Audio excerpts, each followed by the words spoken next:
ana wong nang Trimawasti taing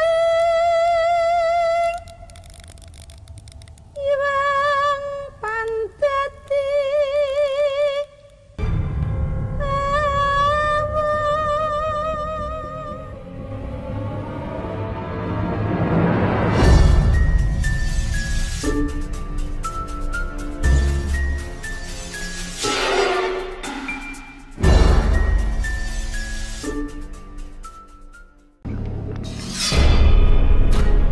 Assalamualaikum warahmatullahi wabarakatuh.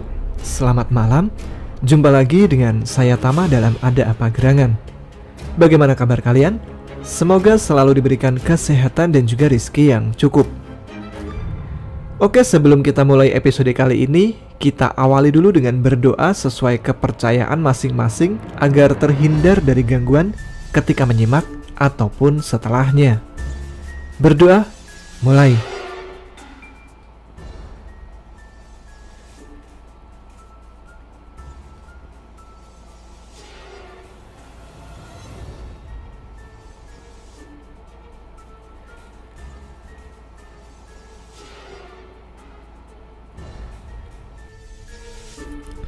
Berdoa selesai.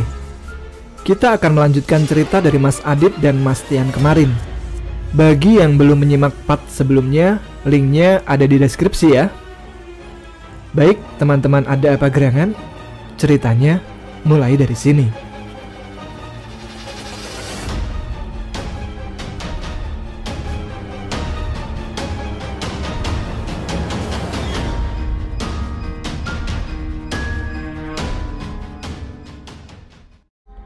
Dan jam 3 pagi kami bangun untuk melakukan summit ke puncak.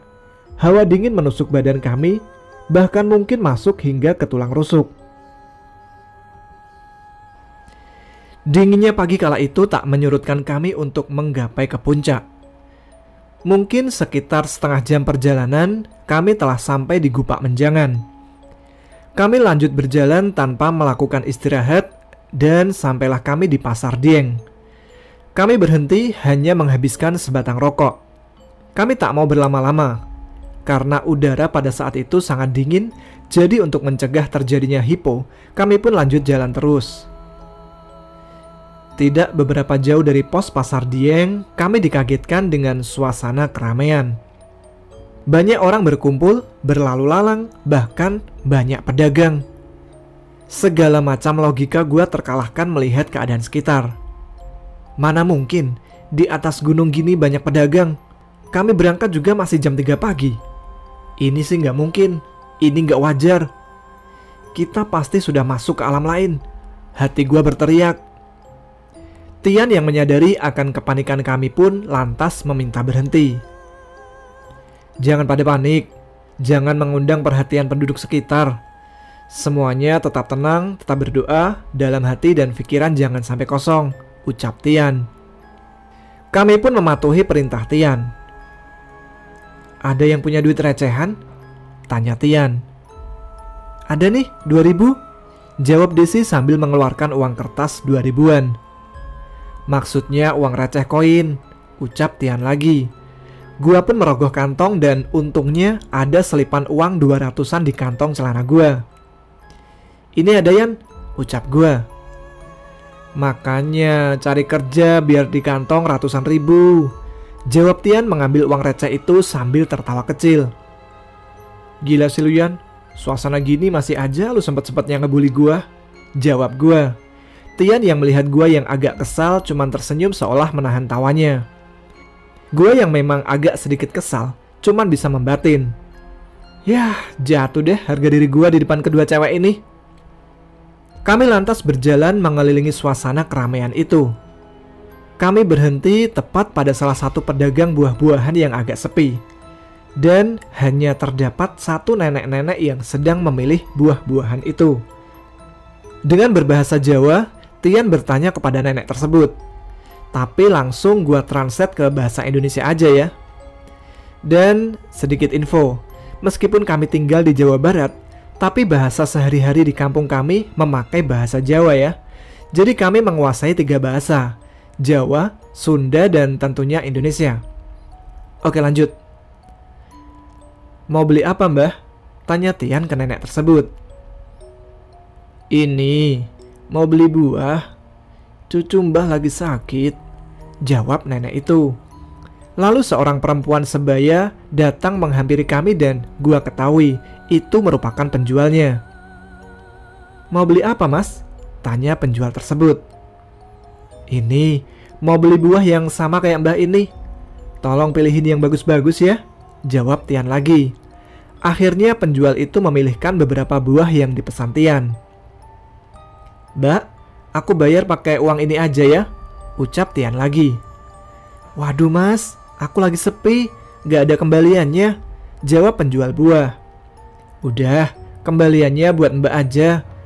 Dan ini buahnya buat nenek ya, ucap Tian sembari memberikan buahnya kepada nenek yang kini berada di sampingnya. Waduh, makasih banyak Mas.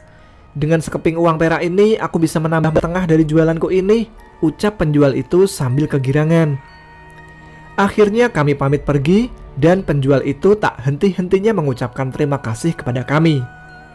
Kami berjalan menjauh dari keramaian itu. Kami terus berjalan hingga suasana keramaian itu tak terlihat dan tak terdengar lagi oleh telinga kami.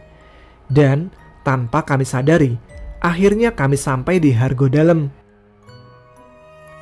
Kami beristirahat sebentar untuk menunaikan sholat subuh. Di Hargodalam ini terdapat sebuah bangunan yang seperti pondokan atau semacamnya. Entah itu apa, gua nggak tahu. Dan selepas sholat subuh, Tian mengajak kami untuk masuk ke dalam pondokan itu. Gak horor apa Mas? Ini kan tempat buat semedi, ucap Alvan. Ya, kalau ada jin cowok ya gua ajakin ngopi. Kalau jinnya cewek ya gua suruh ikut Adit. Kasian, dia jomblo terus, jawab Tian sekenanya. Kampret lu Yan, gua lagi aja yang kena. Gini-gini juga gua masih demennya sama manusia, protes gua. Ya Mas, daripada sama manusia nggak laku-laku, mendingan sama mereka Mas, biar nggak jomblo lagi. Kali ini Desi ikut ngecengin gua. Kampret bener dah pendakian kali ini, berasa jatuh dah wibawa gua, batinku dalam hati. Dan di dalam pondokan itu ada satu sosok kakek-kakek tua yang sedang melantunkan kidung Jawa yang gua sendiri tidak terlalu paham artinya. Mas, itu baca mantra apaan sih? Tanya Alvan. Beliau itu lagi ngidung, namanya Kidung Kacer. Kidung yang biasanya dilantunkan di lereng Merapi, jawab Tian. Kok masih ada aja ya orang yang ngusir gini? Ucap Alvan. Hus, jangan sembarangan kamu ngomong. Kalau kakek itu tahu bisa dibacok lu. Kidung Kacer itu terjemahan dari surat Al-Hasyr, cuman pakai bahasa Jawa Kromo Inggil. Dan biar cepet ngehafalnya, mungkin orang zaman dulu dijadiin kidung, jawab Tian lagi. Tapi kenapa nggak baca Qur'annya aja langsung ya? Tanya Alvan lagi. Mungkin orang zaman dulu itu kan belum bisa baca Al-Quran, makanya para wali zaman dulu mengajarkannya terjemahannya dulu yang memakai bahasa Jawa supaya bisa dimengerti maknanya, jawab Tian lagi. Terus kenapa dari Al-Hasyr jadi Kacer? Desi pun ikut penasaran. Itu pelafalan orang Jawa. Al-Fatihah aja jadi Al-Fatihah kan? Ya hayu ya koyum jadi ya kayuku ya kayumu. Makanya Al-Hasyr jadi Kacer. Tian menjelaskan lagi. Sebenarnya di sini banyak percakapan sih, namun skip aja ya. Takut durasinya terlalu panjang. Nggak enak sama yang numpang wifi tetangga, takut ketahuan. Maaf ya teman-teman, ini saya cuma baca loh, bukan saya pribadi yang bilang. Mas Adit nih, Mas Adit. Akhirnya kami lanjut berjalan dan mungkin hanya sekitar 15-30 menit sampailah kami di puncak Hargodumilah. Setelah beberapa saat menunggu, muncullah sang mentari yang tak pernah ingkar janji untuk selalu menyinari muka bumi. Cahaya dari ufuk timur ini selalu memancarkan sinar keindahan sang pencipta alam. Alah Didit, ngomong apa sih lu? Sok-sokan puitis, pacar aja kagak gablek lu. Lanjut cerita aja deh. Sekitar kurang lebih pukul 8 atau 9, kami memutuskan untuk turun kembali ke tenda. Dan tentunya kami mampir dulu ke warung legendaris yang sudah dinobatkan menjadi warung tertinggi di Indonesia. Pasti kalian pada tahu dong dengan warung Boyem. Di sini kami memesan makanan untuk sarapan kami. Di tengah kami makan, Alvan bertanya kepada Tian. Itu kok banyak yang ngasih sesajen gitu ya? Apa nggak musyrik? Tanyanya.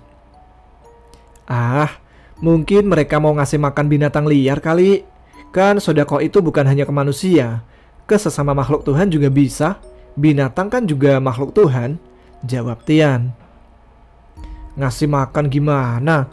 Orang jelas-jelas itu ada tumpeng, kopi sama ayam. Emang binatang suka kopi? Tanya Alvan lagi. Kan ada dalilnya. Kalau mau ngasih sesuatu itu berilah yang terbaik dari apa yang kalian punya, jawab Tian lagi. Gak mungkin lah mas kalau itu ngasih makan binatang, sela Alvan lagi. Kita berpikir positif aja dulu, jangan suudzon. Sebelum kita tahu kebenarannya. Sebelum ambil kesimpulan, lebih baik tanya langsung, kita tabayun, biar kita tahu kebenarannya apa. Kalau salah kan bisa terjadi fitnah juga, jawab Tian menjelaskan. Mendengar jawaban dari Tian, gua melihat Ratih tersenyum sambil memandang wajah Tian. Entah apa arti senyuman gadis berkerudung itu. Dalam hati gua ngedumel. Coba kalau gua yang nanya, pasti jawabannya bercanda nih anak. Lagian otak lu sih mesum mulu, makanya nggak ada positif-positifnya. Kali ini Ratih ikut menyahut. Setelah sarapan dirasa cukup, kami melanjutkan perjalanan turun. Perjalanan normal tak ada hambatan sedikit pun. Sesampainya di tenda, kami beristirahat lalu tertidur. Mungkin karena rasa lelah dan semalam juga kurang istirahat kali ya. Pas kita tidur, tiba-tiba, gak usah diceritain ya guys. Gua nggak tahu di sana terjadi apa dan gua juga nggak tahu gua mimpi apa. Jadi langsung pas gua kebangun ya. Anjir, gua kesiangan. Teriak gua kaget saat kulihat jam menunjukkan jam 2 siang. Namun gua melihat teman-teman yang lain masih pada santai, belum pada siap-siap untuk berkemas. Dan gua pun mendekati mereka. Yan, mau turun jam berapa? Tanya gua ke Tian. Bentar lagi mungkin. Ini si Desi sakit, biar dia istirahat aja dulu. Nih, lu makan dulu aja, jawab Tian sambil menyodorkan sepiring makanan buat gua. Enak nih, bangun tidur langsung makan. By the way, dia sakit apa Rat? Tanya gua ke Ratih. Ya namanya cewek kalau lagi dapet, biasalah, jawab Ratih.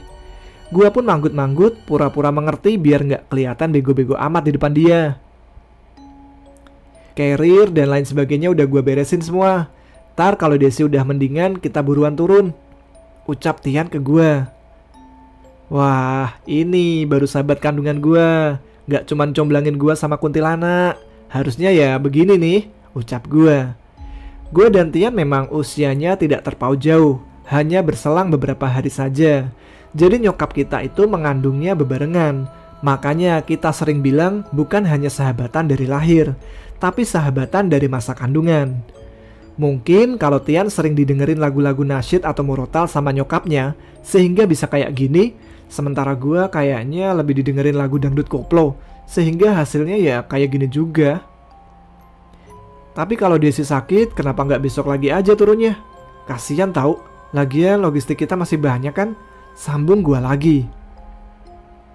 Harus kudu buru-buru turun, udah bahaya, jawab Tian lagi. Bahaya kalau malam, bisa kena hipo kalau lagi sakit gini, sambung Ratih. Gua tahu Ratih mencoba menutupi dari gua, tapi gua paham akan gaya bicara Tian. Mana yang lagi serius atau bercanda, dan gua hampir bisa memastikan kalau ini berurusan sama hal gaib. Sekitar jam 3 sore Desi terbangun, dan kami pun bersiap-siap untuk melakukan perjalanan turun. Kami membongkar tenda dan melakukan sholat asar terlebih dahulu. Dit, lu udah zuhur? Tanya Tian. Sambil senyum-senyum cengengesan, gue jawab. Hehe, belum Yan. Tadi ketiduran terus makan, lupa. Lagian lu tidur kayak kebus sih, gak bangun-bangun. Daripada nanti gue diinterogasi sama malaikat, kenapa gue gak ngingetin lu sholat dan daripada nanti lu nyeret gue ke neraka. Mendingan lu misah sholatnya, jangan ikut berjamaah. Lu sholat jamaah aja ya, ucap Tian. Katanya sahabat, tapi gak mau nemenin, jawab gue. Mendingan gue sama bidadari-bidadari surga, amal lu gak ada manfaat, ucap Tian lagi. Akhirnya mereka pun menjalankan sholat asar berjamaah, sementara gue sendiri menjalankan sholat jamak takhir. Ketika gue sholat, gue sempat terpikir, harusnya kan kalau sholat jamak takhir, kudu ada niat di awalnya dulu. Kan gue gak ada, ini gimana ya? Bodo amat deh, gue lanjut sholat aja. Setelah sholat, gue yang penasaran pun menanyakan hal ini ke Tian. Udah, yang penting sholat. Masalah diterima atau enggak bukan urusan kita. Yang penting kita sudah berusaha mentaati perintahnya. Begitulah jawaban dari Tian. Akhirnya kami mulai berjalan turun menuju base camp dengan kondisi Desi yang setengah fit. Kami berjalan perlahan mengingat fisik Desi yang mulai melemah. Sesekali Desi meminta untuk break dan menjelang maghrib kami baru sampai di pos 4. Kami kembali berhenti untuk melaksanakan ibadah sholat maghrib. Dan pada kali ini, kita menjalankan sholat dengan bergantian. Pertama gue dengan Tian dan yang kedua Alvan dengan Ratih. Meskipun mereka tak memberitahu alasannya apa, namun gue yakin ini ada kaitannya dengan Desi yang sedang haid, jadi tidak boleh ditinggal sendirian. Selepas sholat, Tian menyuruh Ratih untuk memasak. Ratih pun mengiyakan permintaan Tian. Pada awalnya, gue yang merasa belum lapar, enggan untuk makan. Gue berpikir, nanti kalau lapar juga bisa ngemil di jalan. Namun, Tian menatap gue dengan tatapan tajam. Dit, makan sekarang.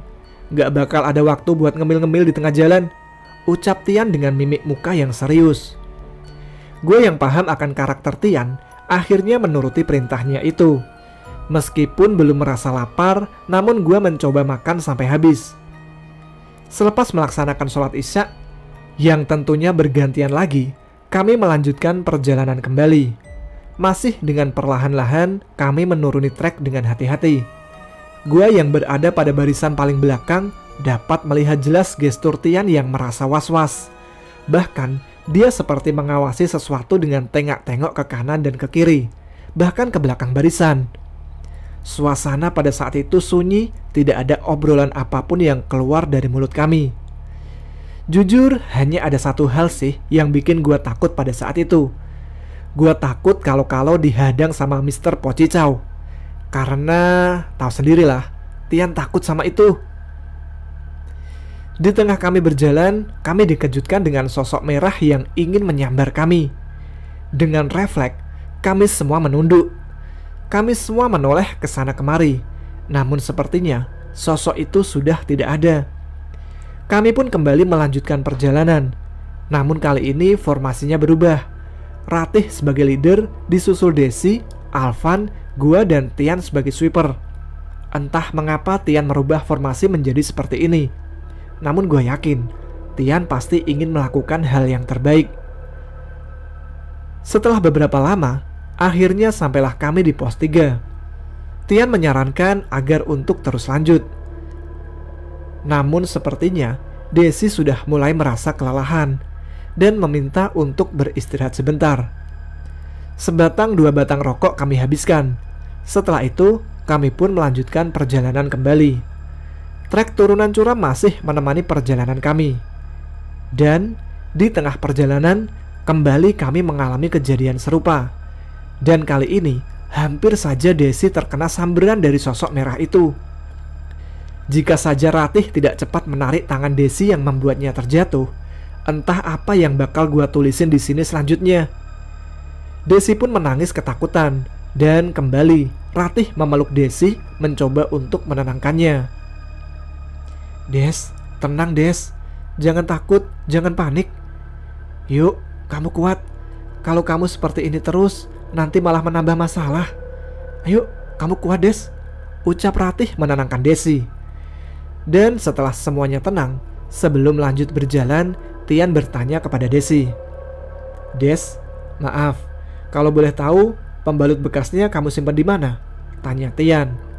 Ada, ini di carrier mas, jawab Desi. Ambil Des. Tapi mas, Udah, gak apa-apa, ambil aja. Ratih mencoba meyakinkan Desi. Dan Desi pun mengambil sebuah kantong kresek berwarna hitam. Ini mas, ucap Desi sembari memberikan kantong kresek itu. Kamu masih ada sisa pembalut baru? Tanya Tian lagi. Masih mas, jawab Desi. Sekarang kamu ganti pembalut yang kamu pakai itu sama pembalut baru. Tapi nanti pembalut bekasnya jangan dicuci. Ratih, tolong anterin Desi ganti pembalut ya, pinta Tian pada Desi dan Ratih. Tapi mas, Desi pun kembali ragu. Udah yuk, gue temenin. Percaya aja pokoknya. Kembali Ratih meyakinkan. Akhirnya mereka pergi menuju lebatnya pepohonan dan ilalang sekitar untuk mengganti pembalutnya Desi.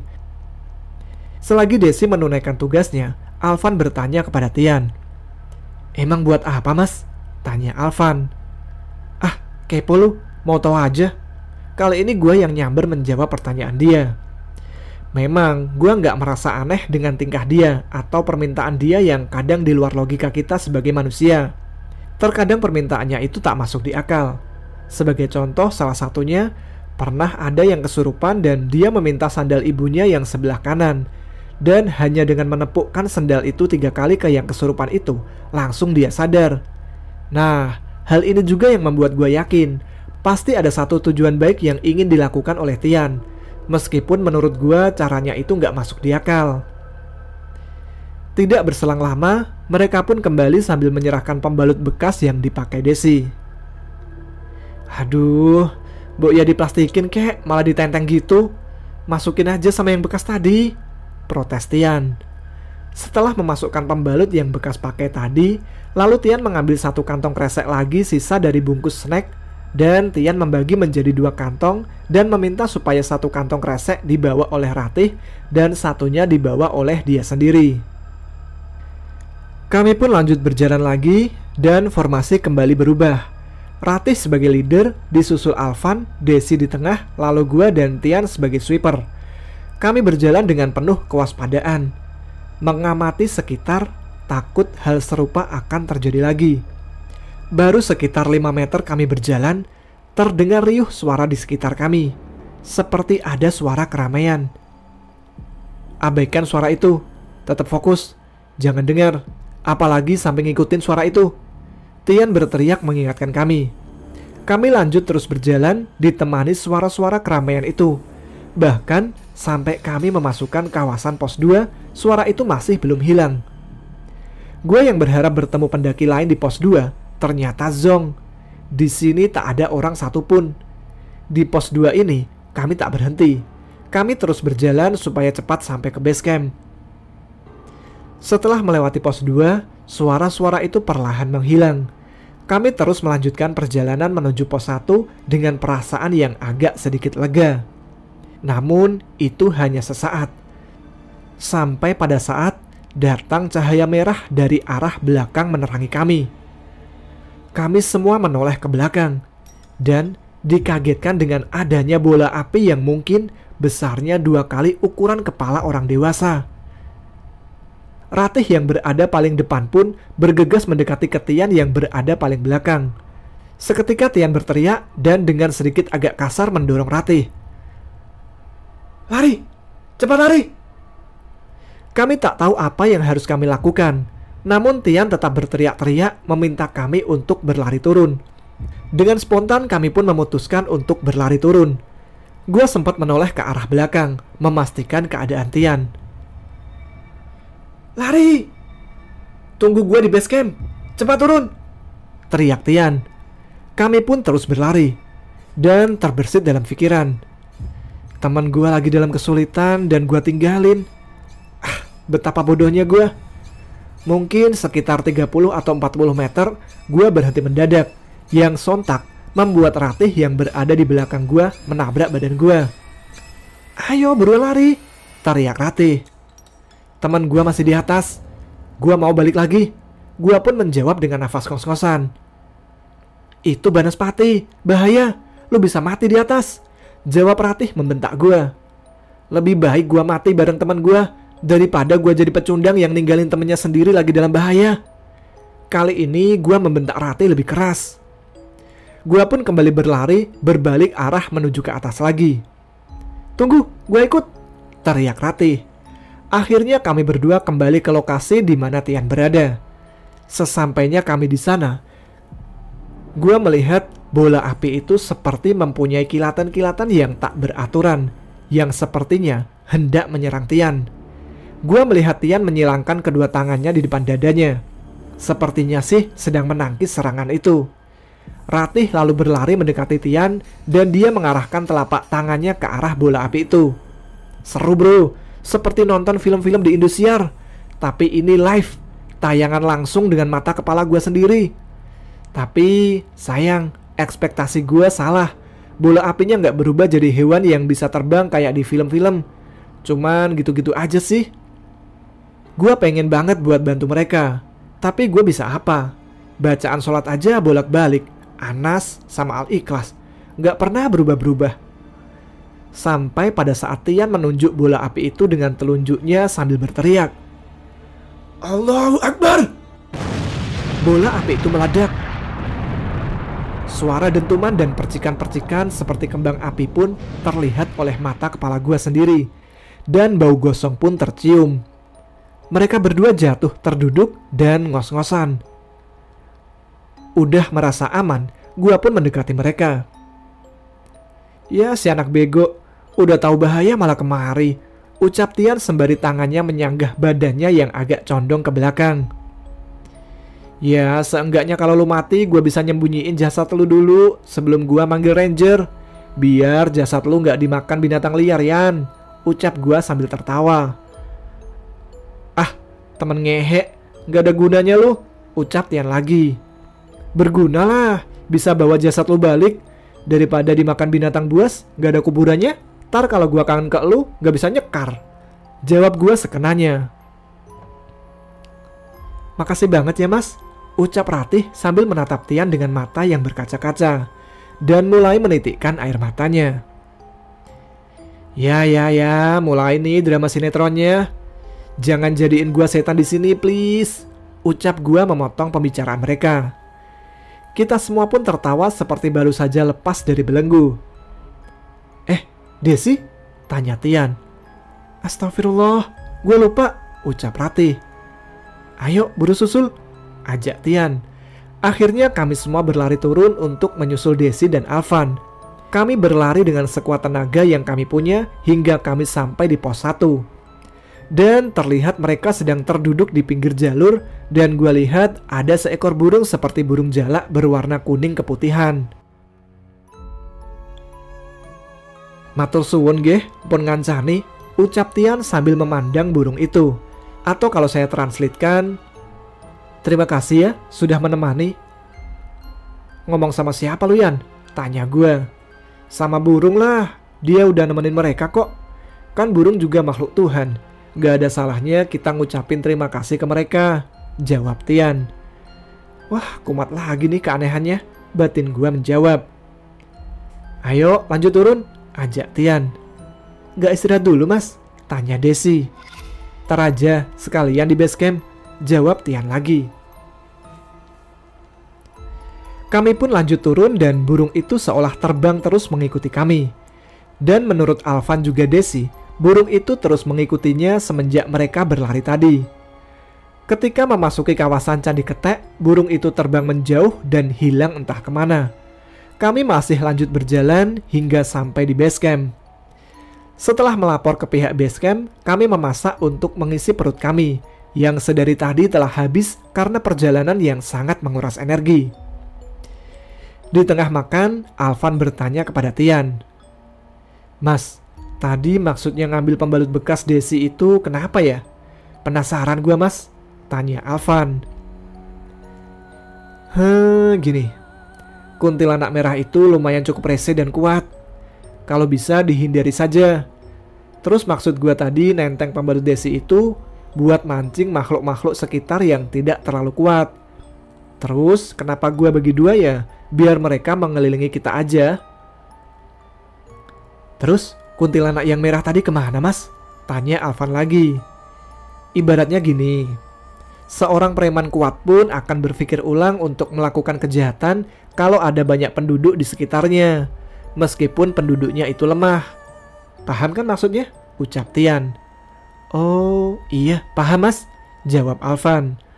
Setelah makan, kami lanjut menginap di area base camp untuk menunggu pagi tiba. Baru saja mata ini terlelap, gue dibangunin oleh Tian. Bangun, sholat dulu, jangan ngebluk lagi, ucap Tian. Perasaan baru tidur bentar, udah subuh aja, gerutu batin gue. Setelah selesai menjalankan ibadah sholat subuh, gue pun tidur lagi dan terbangun jam 9 pagi. Setelah mencari sarapan dan keliling sebentar di sekitar base camp, kami lanjut jalan pulang. Kali ini rombongan dari Banten menawarkan kami untuk mengantarkan kami sampai pintu tol di kota kami. Gue yang memang belum memesan tiket untuk pulang tanpa berbasa-basi langsung mengiyakan tawaran tersebut. Lumayan lah, ngirit ongkos. Akhirnya dengan mengendarai Kijang Innova yang dikemudikan oleh Alvan, kami mulai menjauhi area parkiran mobil. Apakah ceritanya itu habis? Tunggu dulu bro. Sepulang dari sini masih banyak kejanggalan-kejanggalan yang menurut gue layak diceritakan meskipun itu tidak horor. Setidaknya bisa menjawab beberapa pertanyaan-pertanyaan. Sekitar baru 1 atau 2 jam perjalanan, gue yang duduk paling belakang pun tertidur pulas dan terbangun gara-gara ada keributan yang katanya nyasar di Pekalongan. Dit, turun sini aja yuk, sekalian main ke Rafli, ajak Tian. Rafli memang merupakan teman sekampung kami yang sudah 2 tahun pindah ke Pekalongan karena orang tuanya pindah tugas. Gua sih gimana lu aja, kan gua ajudan lo. Tapi Raflinya ada nggak? Tanya gua. Bentar, gua kabarin dulu, jawab Tian. Setelah mendapatkan kabar dari Rafli bahwa dia ada di rumah, akhirnya kami janjian di depan salah satu sekolah di Pekalongan supaya Rafli mudah menemui kita. Dan di tempat itulah kami berpisah dengan rombongan dari Banten.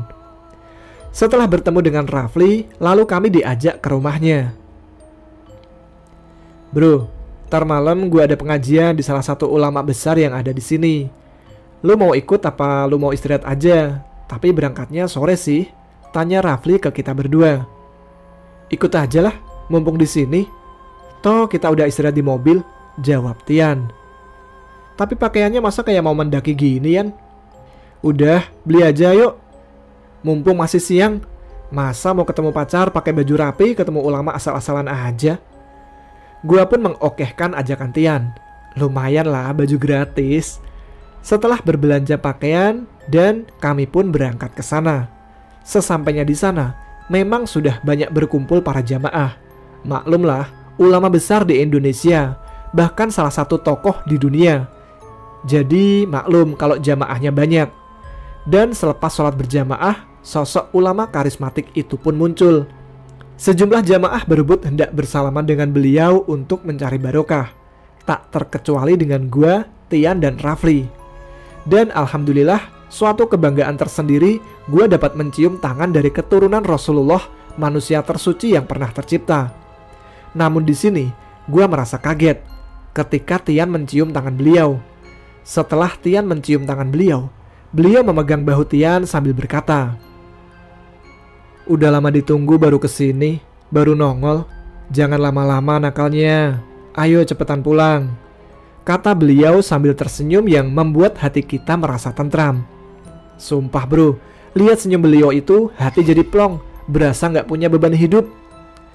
Setelah berkata seperti itu, lalu beliau mencium kening Tian dan memeluknya. Lalu kembali menyalami para jamaah lain dan mengisi pengajian malam ini. Selepas pengajian, para jamaah pun kembali berebut untuk mencium tangan beliau. Dan gua kembali terheran ketika giliran Tian mencium tangan beliau. "Kapan-kapan kalau ada waktu kesini lagi, jangan sampai dipaksa lagi," ucap beliau. Gua yang merasa terheran-heran pun ketika di perjalanan menuju rumah Rafli bertanya ke Tian, "Kok lu akrab banget sama beliau Yan? Emang udah sering ketemu?" tanya gue. Gue aja gak ngerti. Gue baru pertama kali ini ketemu sama beliau. Sebelum-sebelumnya gue cuma denger-dengar dari cerita-cerita kiai dan ulama lain, jawab Tian. Fix, ini menambah kebingungan gue. Setelah sampai di rumah Rafli, kami pun beristirahat dan keesokan harinya kami pulang menuju kota kami. Sesampainya di rumah, gue dikagetkan dengan kabar bahwa mobil yang rencananya mau gue dan Tian naikin itu kecelakaan. Untung sebelumnya gue udah ngasih kabar ke orang rumah bahwa kita molor berangkat dan ganti bis, sehingga tidak membuat panik orang rumah. Apa jadinya kalau gue tetap memaksa untuk berangkat di bis pertama kemarin? Apa jadinya kalau Tian tidak santai-santai ngajak gue buat ngopi dulu?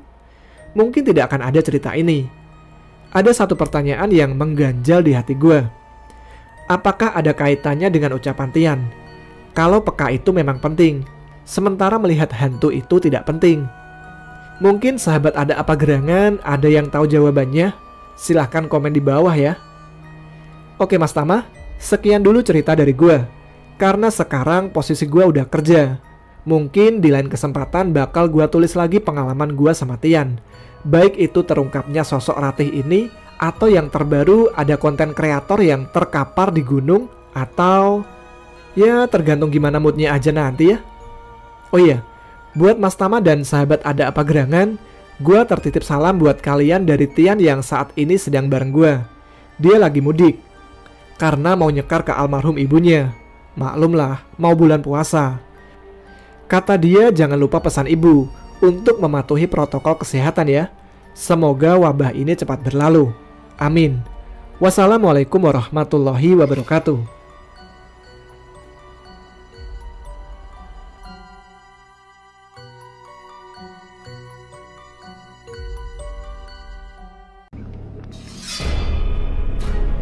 Waalaikumsalam warahmatullahi wabarakatuh. Terima kasih Mas Adit telah membagikan pengalamannya. Salam balik untuk Mas Tian ya. Ditunggu cerita-cerita selanjutnya. Terima kasih juga untuk teman-teman yang sudah menunggu kelanjutan cerita dari episode ini, yang tak pernah ketinggalan setiap episodenya. Oh iya, saya Tama mewakili tim Ada Apa Gerangan mengucapkan selamat menjalankan ibadah puasa di bulan Ramadan bagi teman-teman yang menjalankannya. Mohon maaf lahir dan batin. Baiklah, sampai di sini dulu episode kali ini. Jumpa lagi dengan saya Tama pada episode selanjutnya. Tetap semangat, selamat malam, selamat beristirahat. Wassalamualaikum warahmatullahi wabarakatuh.